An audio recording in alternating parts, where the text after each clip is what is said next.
here's Brody Brazil. I feel like most of you already understand this about me, that here on the YouTube channel, I'm generally a pretty optimistic and positive person. That's just my approach. I feel like that's the best way to go about things. And so making a video like this, MLB's biggest busts of 2024, it's not my style. It's not something I take pleasure in. I don't want to harp on the negatives. And we're actually not even going to make this personal. I mean, that is Anthony Rendon of the Angels when he actually is playing. And that was Jorge Soler as a member of the San Francisco Giants. But this is more of a collective team thing than it is individuals if we're talking about busts. And also this, it's kind of fascinating. More than it's negative, you think about all 30 teams back in spring training, and they all had that upbeat mood and mindset, and they wanted to accomplish a certain amount of things. They all had different expectations and goals for this season. Some of them have fallen respectively short. And so that's what we're about to dive into here. Different scenarios, different standards, and we'll begin with last year's World Series champions, the Texas Rangers. In 2023, they were the best. Here in 2024, they're basically a below-average team. And you can easily see how the Rangers got into this scenario, plagued by injuries from day one, with Gray and Scherzer and DeGrom and Seager most recently. But it's been a constant rotation of players to the IL, and that's kind of an easy understanding of why they're here the way they are right now. I'm also here to say that last year winning the World Series and the run they had, they're a very good team. I don't know if they're a great team. I don't know if they're a dynasty-type team. They're just a really good team in the right moment. Teams get hot. Teams do well, like Adolis Garcia did in the postseason, and there you go. So that's how they won the World Series last year. But here in 2024, as I'm recording this video, a sub-500 record, a negative 56 run differential. Even their best players haven't been their best players so far this season. And what's upsetting is if you're the Rangers, you're coming off the World Series win, and maybe there is a certain hangover effect. Again, I'm putting this more on the injuries than either a long season last year or a short off season or a different mindset or things being discombobulated. I'm saying injuries are the reason, but it is interesting when you come off a World Series win, it just goes to show you how hard things are to actually repeat and win a World Series for a second or maybe even third straight year. 8th biggest payroll in Major League Baseball. $222 million you obviously expect to win more games than this, to put yourself back in a playoff spot at least. It's obviously not going to happen for the Rangers this year. They've only had 2 winning months of baseball so far. Here in this final month, we'll see how it plays out. But it kind of makes you wonder looking ahead for Bruce Bochy. He's under contract through 2025. He does have this thing, right? Even when he was with the Giants, win the World Series in 10. I don't even think they made the playoffs in 11. Then win the World Series in 12. Then you're out of it in 13. And then 2014 win the World Series. So maybe the Rangers fans are hoping on the Bruce Bochy effect for every other year. I am here to say I feel like the Rangers won the World Series last year. They put it all together largely in part because of Bruce Bochy. But I'm not here to say that in 24 the reason they are where they are is because of Bruce Bochy. That's not it. I hope for the best for him. I've always been a big fan of his work. And if last year, or next year, I should say, is his last year, his final hurrah, I can't root against the Texas Rangers. We'll see if this is the end of his managerial career, but it could line up for the better. I think there's a lot of upside with Texas. The San Francisco Giants. I largely said here on this YouTube channel that in a lot of ways they won the last winter. They went out and got Bob Melvin, changed gears from what Gabe Kapler was doing, signed Blake Snell, signed Matt Chapman, signed Jordan Hicks, got Jung-Hoo Lee. I mean, there were a lot of positive signs and movement for this team, but they were also kind of feeling the pressure. And after a couple years of not landing the big fish of free agency, there was that pressure to spend and win and change the culture. Now, this year, the spending happened. The winning didn't happen. But maybe the culture did change for the better just enough, and maybe it takes a little while to build on that. But you also had a season in kind of a lost year where you get Elliot Ramos finally established. By the way, congratulations to him on being the first right-handed batter ever to have a splash hit at Oracle Park. It's kind of amazing. We're like 25 years in. That's the first time a righty's done that. But the Giants really didn't have a productive season in developing out younger other players like Luciano or Matos.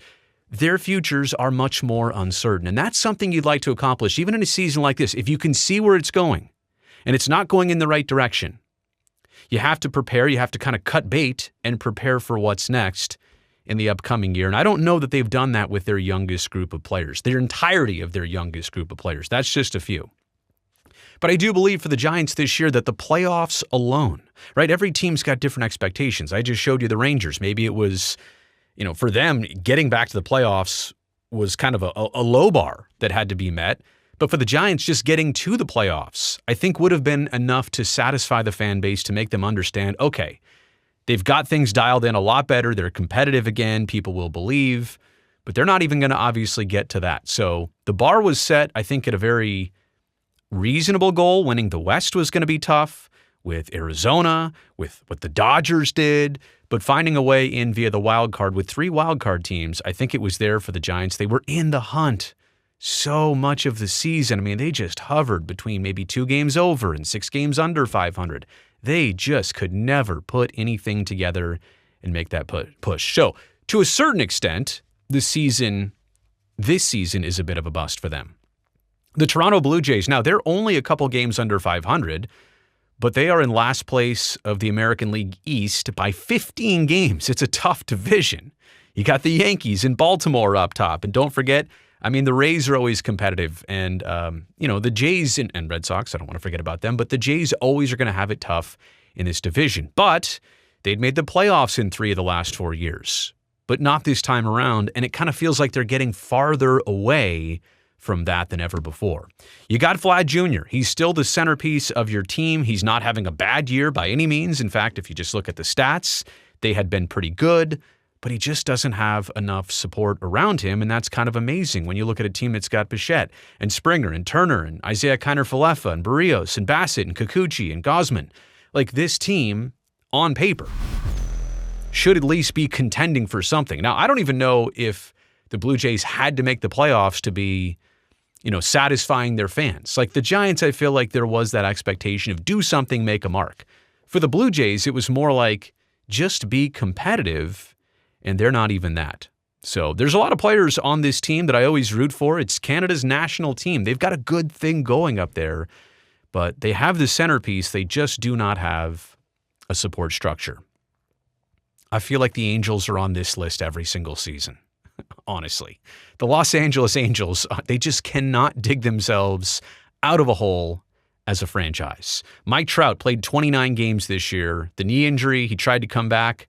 Literally first rehab assignment in AAA, came out of the game.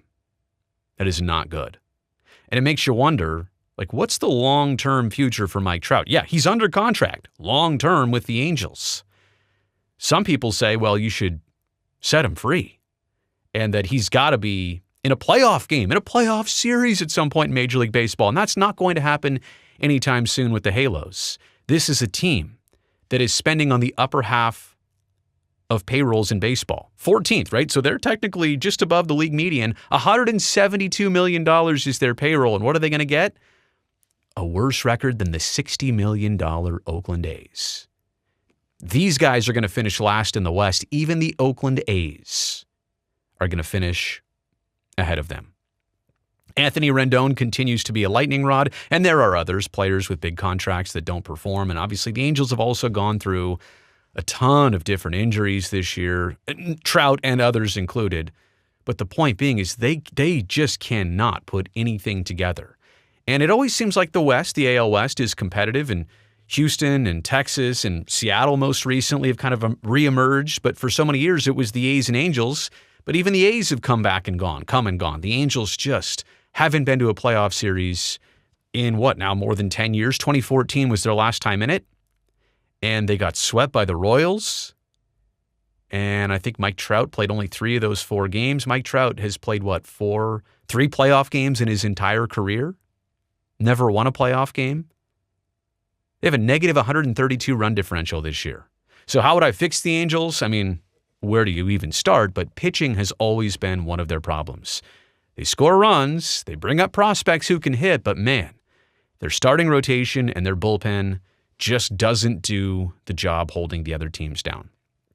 Now, the Tampa Bay Rays, they actually had if you want to call it a successful season, off the field, because it seems like they're right around the corner from securing a brand new home and stadium right next to the Trop at that gas plant district in St. Petersburg. So congrats to them. They still need to produce the money for that, by the way. They're supposed to get a lot of money from St. Petersburg as a city and Pinellas County to support that stadium. So it's on paper, it's lined up. I don't know that it's gone forward yet. We'll see about groundbreaking in the coming months and quarters. But if they did get that squared away and taken care of, then this season is not a bust for them and their fans off the field. On the field, they're about a 500 team, but maybe what they just did, I'll call them a bust. Let's remember, they are in the AL Beast. No, that was not a spelling mistake. I meant to put the B in there. That division is a beast. It's not forgiving. But maybe what they did, being sellers at the deadline, maybe the Rays are seeing ahead to that new stadium and trying to rebuild. So when you get rid of Savali and Arozarena and Eflin and Paredes and Rosario at the deadline or before the deadline, you trade those players away, maybe you're retooling. So in a sense, you would have thought better for the Rays. You would have thought on paper that they would be a better team this year, that they would be contending with the Orioles and Yankees in the division. But maybe what they did is the smart thing. Maybe they're not a bust. Maybe they just busted out and said, all right, well, we're done.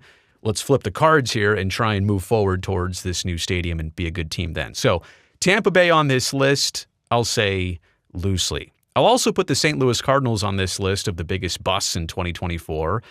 They had playoff series, but also quick exits relatively, 2019, 20, 21, and 22. And then last year, all of a sudden, they're not even close to being a playoff team, 71 and 91, so they're 20 games even under 500. And this year, they've got a little bit of a better record, but the fan support is starting to go away. Fan attendance has been reflecting the frustrations that 500, kind of flirting with 500 where they've been, is not even enough. And the criticism surrounding the Cardinals is kind of opposite of the Rays. Now, the Rays, I just showed you some pretty good players that they parted ways with, but they got things in return.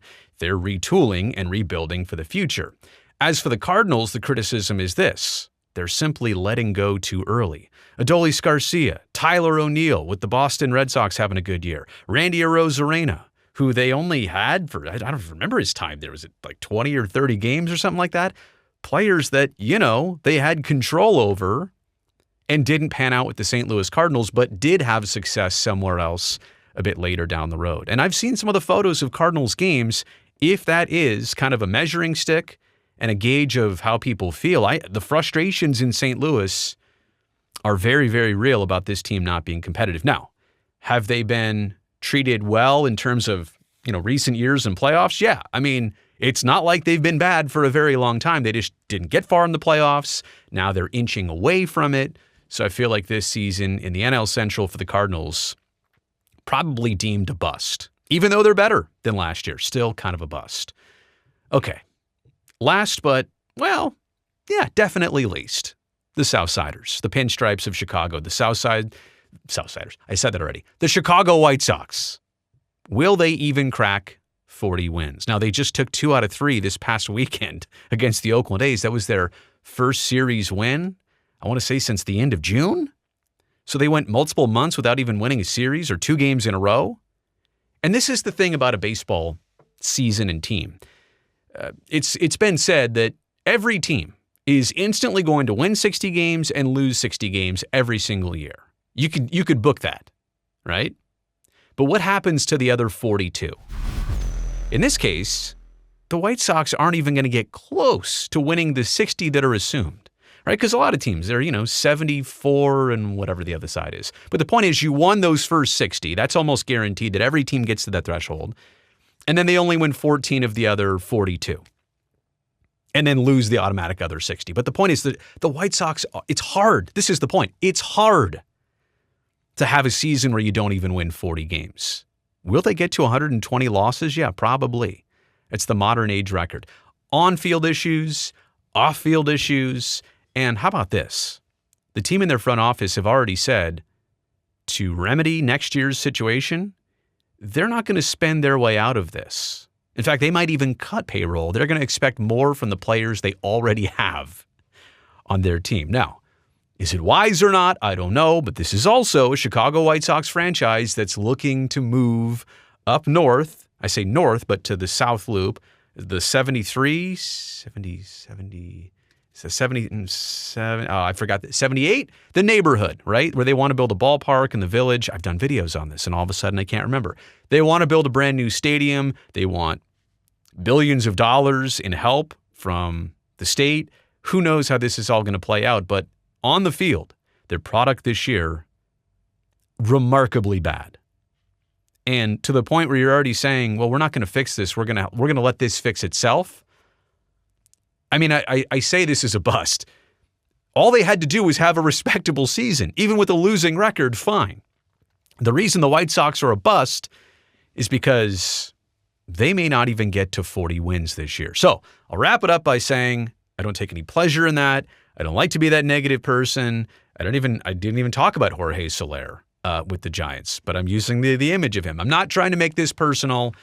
That's why we did team versions of the biggest busts of 2024. But yeah, here we are at the end of the year. I think you could have realized some teams were a bust a month in, or at the All-Star break, or at the trade deadline, but we're in the final weeks. I think it's pretty plain to see which teams just did not pan out this year. Let me know what you think in the comments section below. Did I get some of these really right, really wrong? Did I miss some? Also, thumbs up down below. That'll greatly help me, this video, and this channel. I would like that, but I would love it even more if you just take one quick second before this ends.